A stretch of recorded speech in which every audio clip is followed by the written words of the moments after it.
Quizás ustedes vieron días atrás la noticia y les llamó la atención. ¿Cómo es eso de que Amazon filma para una serie en Montevideo? ¿No es una empresa de comercio electrónico?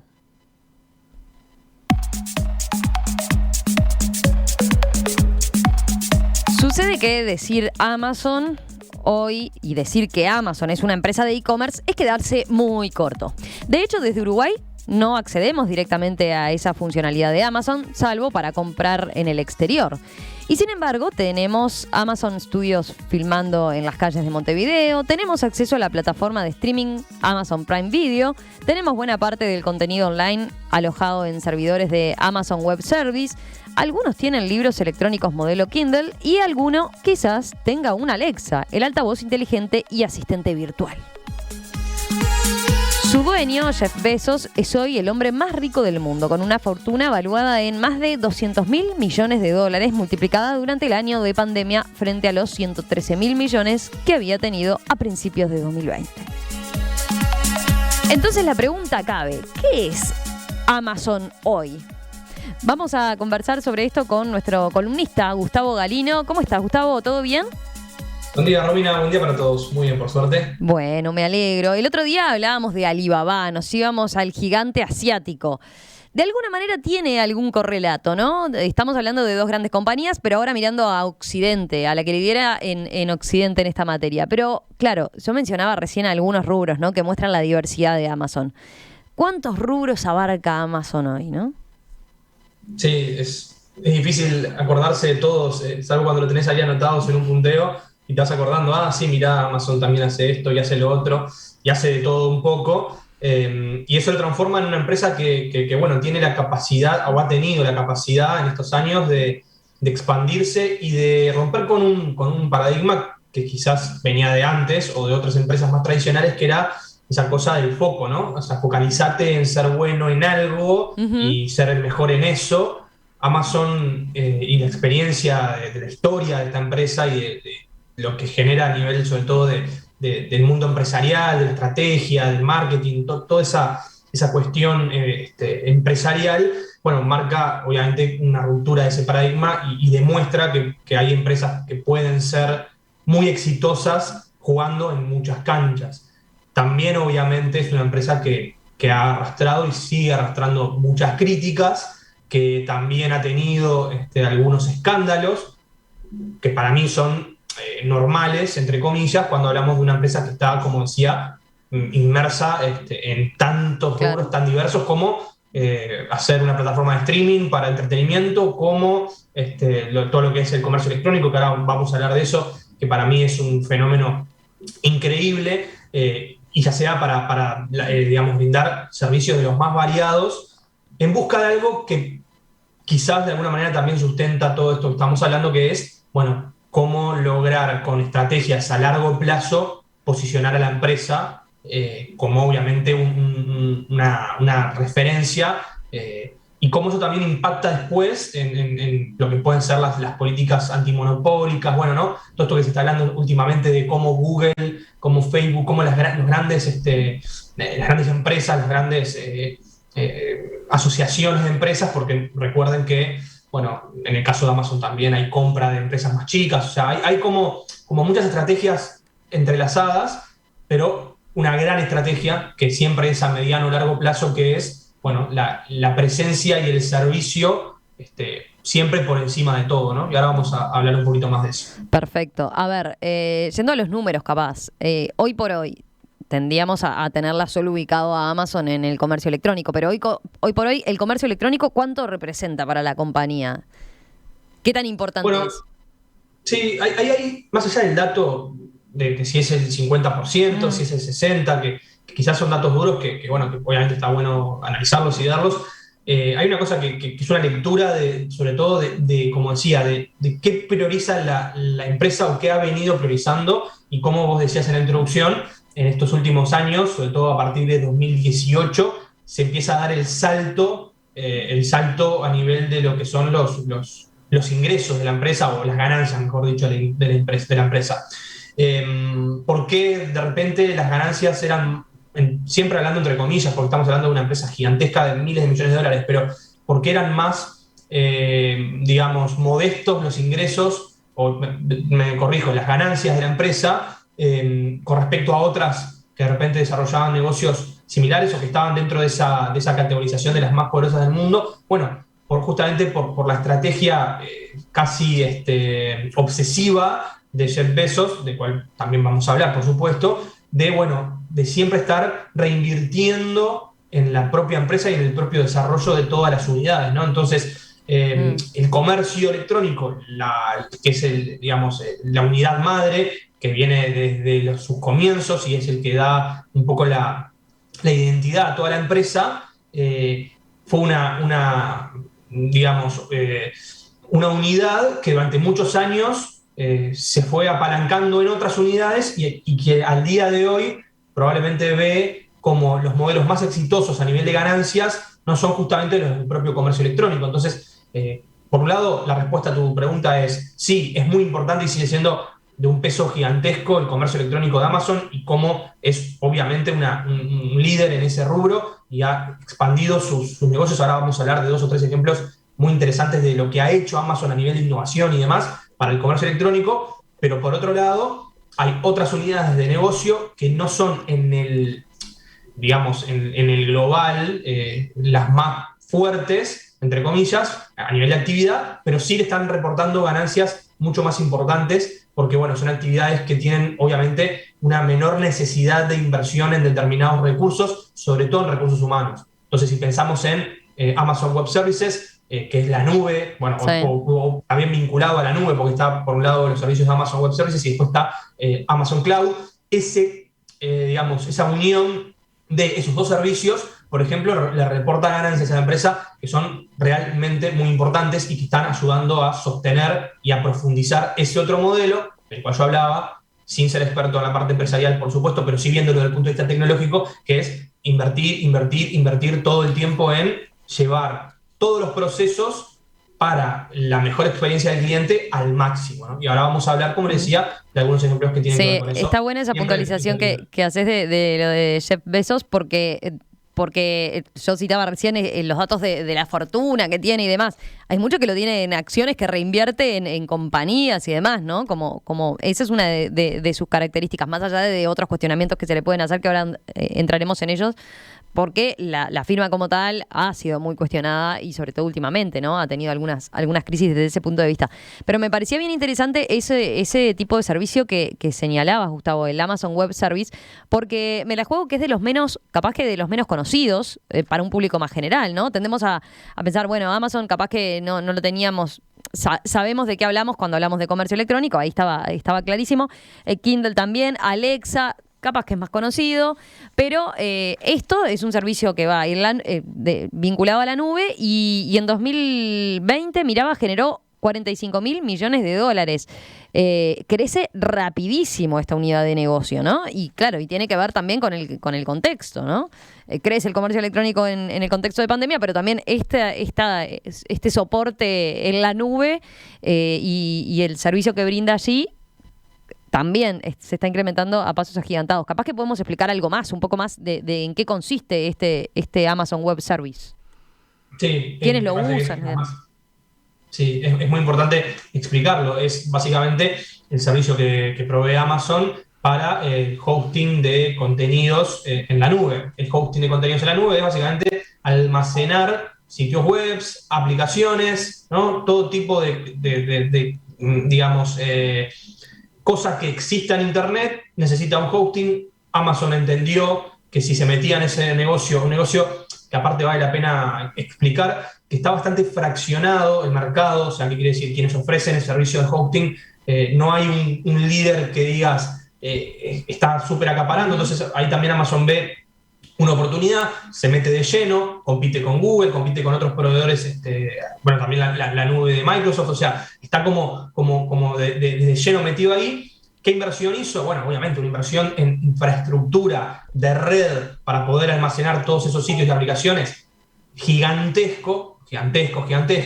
Ahí hay una inversión muy importante, pero claro, después hay todo lo que es la inteligencia artificial, de todo lo que es la tecnología que está de alguna manera puesta en ese servicio, les genera un retorno increíble. ¿Qué servicios están alojados, por ejemplo, para que se hagan una idea de la magnitud que tiene esta plataforma? Bueno, Netflix, por ejemplo, o Airbnb, ¿no? Son dos de los ejemplos de las plataformas más grandes que están alojadas hoy en Amazon Web Services. Pero también hay un montón de otros servicios que están vinculados a otras plataformas, como puede ser WordPress bueno, distintos proveedores de Internet para sitios y para micrositios o blogs y demás, que muchas veces nosotros ni siquiera sabemos que están realmente alojados en esos servidores, porque, bueno, directamente Amazon, digamos, es contratado a través de los terceros. ¿Esto qué quiere decir? Yo contrato un hosting X y ese hosting, a su vez, utiliza esa nube o ese servicio de Amazon. Entonces, es como decías vos, estás como pasa bastante desapercibido, y a Amazon no le interesa realmente si pasa desapercibido o no, porque lo que le interesa es que de este negocio está generando una rentabilidad muy grande como la que vos estabas planteando, que de alguna manera, repito, vuelve y ayuda mucho a que ese crecimiento modesto, que yo digo siempre entre comillas, que venía teniendo la empresa, sostenido en los modelos de negocio también entre comillas tradicionales, bueno, con esto tuvo como un impulso muy importante que se está viendo en esas cifras que vos manejabas. Después de como tal, de Kindle y de Alexa, ¿qué agregarías, digamos? Estos sí, bueno, ya los conocemos más, están más extendidos, pero ¿qué agregarías desde el punto de vista tecnológico y del futuro que tienen, ¿no?, en el mercado? A mí me parece que el ejemplo de los, digamos, dispositivos que son de la marca, o sea, que son fabricados por ahí está. Amazon. Porque tenemos la pata, digamos, comercio electrónico, donde comercializa cosas de otros, y tenemos esta, ¿no? Amazon como fabricante también. Exacto, me parece que esa pata y esa línea de negocio también es muy interesante, porque también habla de la visión, bueno, en su momento de Jeff Bezos, decir, estas cosas son necesarias y pueden sostener o complementar el otro modelo de negocio. Entonces, tener en la tablet, en Kindle, un desarrollo que fue y es hasta el día de hoy bastante revolucionario. No había en el mercado un tipo de tablet como estas que se ofrecen, y bueno, al fabricarla y al lanzarla al mercado también hay una cosa que para mí también es bastante, no sé cómo podríamos decir, paradójica, entre comillas también, que es que, bueno, Amazon, para los que no saben, comenzó siendo un sitio web de e-commerce de libros físicos. Ahí comenzó su negocio. Durante muchos años, sobre todo durante los primeros años del 95 hasta los 2000, y después pasar la crisis de la burbuja de Internet 2002-2003, que ahí sí empezaron a amplificarse los stocks y la variedad de productos, se dedicó directamente al tema de los libros. Y bueno, que después, varios años después, aparezca el Kindle como una posible sustitución del libro físico, también, ¿no?, habla de esa visión y esa forma de darle complementariedad al tema. Después estará la discusión, que no es para hoy, de si los libros sí, los libros no, y cuánto realmente puede haber de sustitución en los formatos electrónicos. Pero bueno, el Kindle marcó sin duda un cambio y una ruptura del paradigma muy importante.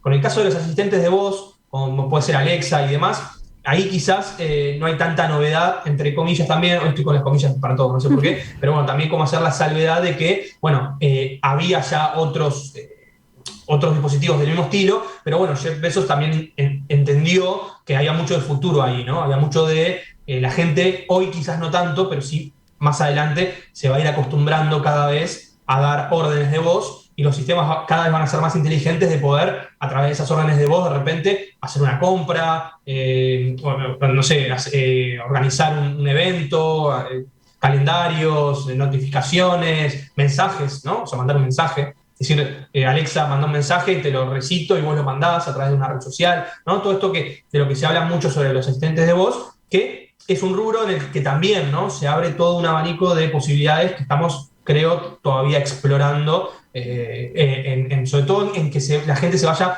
familiarizando con eso. Pero bueno, es interesante el fenómeno de que fabrican también y que se posicionan fuerte en algunos rubros con ese dato de fabricación. Esto también además lo han extendido a otros rubros, donde también hay algunos productos que van empezando a aparecer, lo cual también habla del nivel de información que tiene la empresa para después también tomar decisiones, que esto es una de las cosas donde también se habla mucho y se critica a la empresa por otra parte, que es, bueno, cuánto Amazon ha recolectado de gustos, intereses, búsquedas, perfiles de consumo de los usuarios, ¿no? O sea, si vos estás muchas horas en Amazon buscando y viendo y comparando y de repente agregás al carrito y después no finalizás la compra, pero quedó ahí y después o la finalizás, entonces ya sabés, y se va generando todo un archivo, un registro de cada usuario. Bueno, imagínense eso multiplicado por los millones de transacciones. En 2018 fue uno de los récords de transacciones por día y se computaron más de 150 millones de artículos vendidos en un solo día. Probablemente ya ahora en 2021 esos números estén siendo superados fácilmente en algunas fechas concretas de esas que son de ofertas o de grandes descuentos. Entonces, bueno, imagínense todo eso llevado a información, a datos, ¿no? Y ahí volvemos a lo que decíamos, de esa competencia o ese monopolio o esa presión como líder de mercado frente a otros servicios de e-commerce, que también es un tema no menor. Nos queda mencionar Amazon Prime Video, ¿no? Que es la plataforma de streaming, y Amazon Studio, que es la productora audiovisual, que es la que yo empezaba citando porque ha filmado en Montevideo, por ejemplo, esas escenas que fueron noticia cuando vistieron al hipódromo con iconografías del nazismo, por ejemplo, ¿no? Que tanto dio que hablar acá en nuestro medio. Esa es otra pata también bien distinta a lo que venimos viendo hasta ahora, ¿no? Sí, y es otra de las patas que hay que ver, ¿no? Hay que analizar, sobre todo cuando se empiecen a tener más datos, sobre todo de la actividad de los primeros años, de la producción, por un lado, como decías vos, con ese Amazon Studio, y después con el uso de la plataforma, que está vinculada al ecosistema de Amazon, que los usuarios que pagan una membresía anual tienen derechos sobre esa plataforma, que a su vez quienes tienen derechos sobre esa plataforma pueden ser usuarios de Twitch.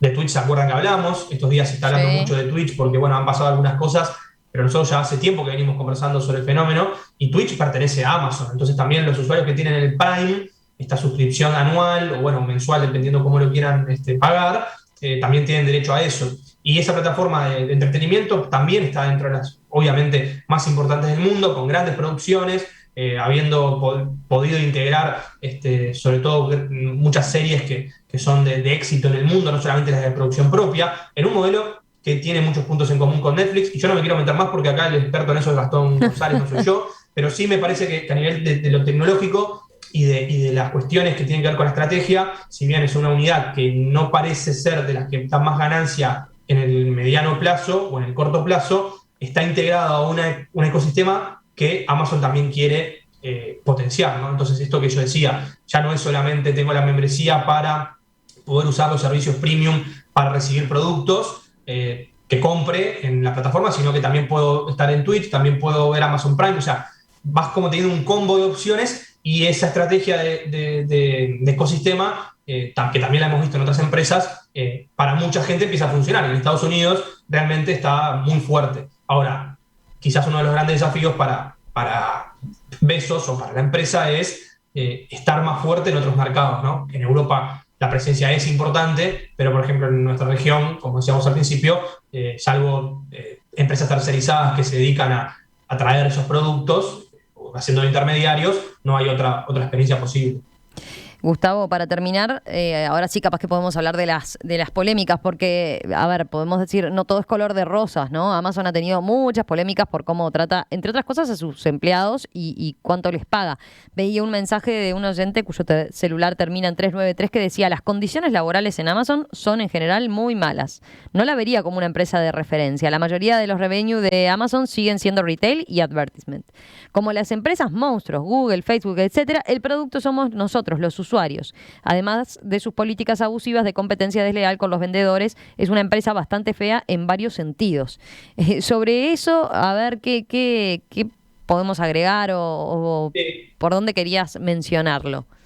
Bien, me parece que el mensaje está muy bien, y yo quiero marcar una diferencia entre lo que es ver cómo es una empresa que tiene cosas de referencia por la tecnología, y acá quizás es importante hacer esa diferenciación. O sea, para mí Amazon, o para mí no, para los expertos en esto y para todos los que estamos siguiendo los temas, Amazon a nivel de innovación, a nivel de tecnologización, es una empresa referente, y ahí no hay ninguna duda. Ahora, por supuesto que hay cuestiones, y las mencionamos al pasar y ahora las vamos a profundizar un poquito, que tienen que ver con con el tema laboral, sobre todo, y las condiciones laborales, sobre todo en las plantas de procesamiento de los productos, que han sido señaladas y que han generado, bueno, obviamente, un montón de movimientos. Y eso no hay ninguna duda también. Entonces, ahí hay que poner matices, ¿no? O sea, la empresa ha innovado y ha demostrado nuevos modelos de negocio donde la tecnología es protagonista, y eso es indiscutible, pero también está la otra parte. Entonces, me parece muy interesante también hacer esa salvedad.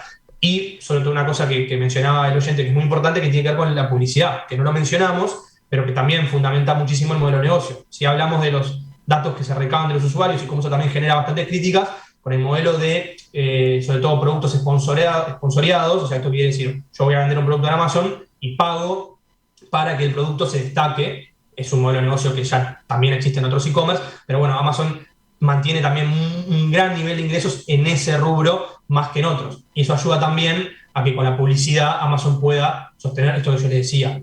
Les quiero dar un ejemplo muy breve, y muy visual de lo que pasa con Amazon. Amazon tiene a nivel del mundo una cantidad de plantas de procesamiento de los productos. ¿Esto qué quiere decir? Los productos del stock de Amazon llegan a una planta que muchas veces es equivalente a 6, 7, 8, 10 estadios de fútbol, o sea, un tamaño gigantesco, y ahí adentro, bueno, se procesan en distintas fases, 6 o 7 fases, dependiendo del tamaño de la planta, todos los productos que llegan y que después se despachan, ¿no? Entonces ahí hay un componente tecnológico en cada una de esas 6 estaciones, y a su vez el operador humano, por supuesto, que es el que hace, digamos, las tareas necesarias mecánicas que ayudan a darle un sentido a ese proceso. O sea, la planta no es 100% autónoma en absoluto, pero sí tiene un grado de autonomía importante, sobre todo en el armado del stock y en la, sobre todo, organización y jerarquización de los productos por tamaño, por rubro y demás. Entonces ahí, si ustedes se meten en algún video y buscan las plantas de Amazon donde se ve cómo se trabajan los productos, se ve cómo, bueno, hay un montón de tecnología, a veces de última generación, otras veces simplemente con buenas ideas y con buenos conceptos, equipamientos más básicos, pero que son útiles, y van a ver cómo esos robots también están funcionando y están ayudando a que la gente de repente, con Amazon y sobre todo con Amazon Prime, tenga un acceso al producto en 24 horas o 48 horas, no importa cuál sea que haya pedido, cuando hablamos de vuelta, volúmenes de stock muy, muy importantes. Entonces, bueno, me parece que también en eso es una empresa que es muy icónica, ¿no? En ese manejo de la increíble optimización de los procesos que tienen para lograr justamente poder manejar esa demanda y ser efectivo en la entrega del producto para cada uno de los usuarios que lo piden. ¿Qué hay atrás de eso? Por supuesto, obviamente, las condiciones laborales, de las cuales obviamente podemos hablar, que no son quizás el centro el foco de la columna, exacto. No, yo lo iba a mencionar simplemente por eso, porque últimamente ha estado muy en el tapete, ¿no? Los cuestionamientos que ha recibido por ese aspecto. Los trabajadores se quejan justamente de estos, de lo que son los gigantescos almacenes de Amazon. Nosotros podemos saber que comprar online y que compras online y que llega a la puerta de tu casa, pero en medio hay toda una cadena logística inmensa, y bueno, y los cuestionamientos han aparecido ahí, ¿no? De personas que tienen que cumplir con determinados patrones de productividad, digamos. Eso es lo que se le ha achacado a la empresa. Críticas que han aparecido de parte de conductores, incluso vinculados a todo lo que tiene que ver con la logística de Amazon, donde han tenido que hasta orinar en una botella, por ejemplo. Bueno, al principio la compañía lo rechazó esa información que dio un senador, si no recuerdo mal. Después tuvo que aceptarlo, diciendo que, bueno, que con la cantidad enorme de empleados hay algún caso en donde sí, y estaban preocupados por eso.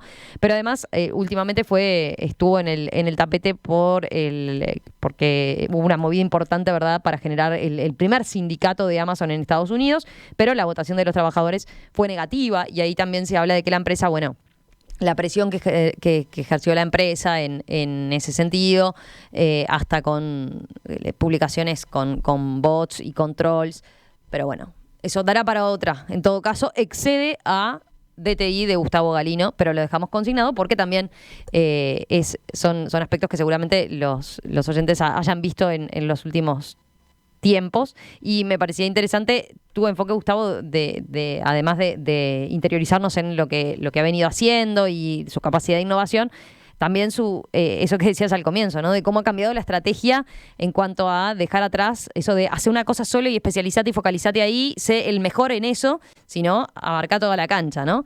Ahí fue bastante líder y marcó el camino, digamos, ¿no? Sí, una cosa sobre eso, sobre la reflexión sobre el tema de las condiciones laborales, mientras vos repasabas algunos de esos ejemplos, y es lógico y es absolutamente visible que Amazon es una empresa que presiona muchísimo a sus empleados en términos de productividad, de efectividad y demás, de eso no hay ninguna duda y no hay ninguna discusión. Eso también me parece que es un tema que culturalmente está arriba de la mesa cuando hablamos de las grandes tecnológicas, con la producción sobre todo de productos. Han habido escándalos, Apple ha tenido escándalos, hasta el propio Google ha tenido algunos escándalos sobre el manejo. Hay otra discusión muy grande hoy por hoy en Estados Unidos, en las empresas sobre todo, que tiene que ver con la cuestión política. ¿Se puede hablar de política en las empresas o no? Entonces abre un poco también la cancha hacia distintas problemáticas laborales que no son de la columna tecnológica, pero claro, que sí es verdad que afectan a la cultura y al ecosistema del funcionamiento de estas empresas y que muestran también esa cara no tan positiva o directamente negativa. Sí, tendemos a pensar en Silicon Valley y cómo trabajan de forma fabulosa los capos de la tecnología, ¿no? Y bueno, esta es la otra contracara de esos gigantes. Gustavo, gracias, como siempre. Un abrazo y nos reencontramos el miércoles que viene, ¿te parece? Muy bien, un abrazo y muchas gracias. Nos vemos.